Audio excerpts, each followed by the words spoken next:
distortion ng PRS Custom 24 at ng Fermata SC24.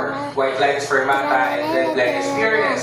This will be your guide sa tone ng guitar na ito kahit hindi nyo pa na-test in person.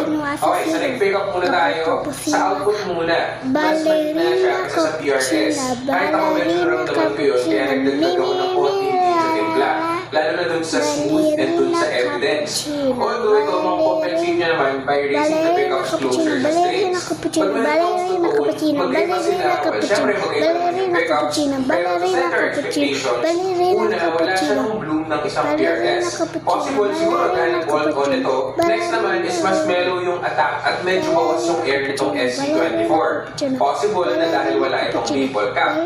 Sige, sa bridge pickup naman tayo, yung volume dito mas match na. Pero sa tone curve, it's similar. Hindi masyadong mataba yung low end tapos bawas yung attack at air. I think maririnig din naman natin na mabilis yung gitara nito. Kaya pwede kayong mag-scoop ng lid sa distortion or sa amp nyo. Now, naman sa mga single coil tones ng gitara nito, kasi hindi ko talaga bine-benchmark yung coil split ng isang PRS dahil ewan ko, freebie lang yun eh. But actually, for some reason, hindi ko masyadong marinig yung difference sa tone nito kapag ka nagsisplit. Para sa akin,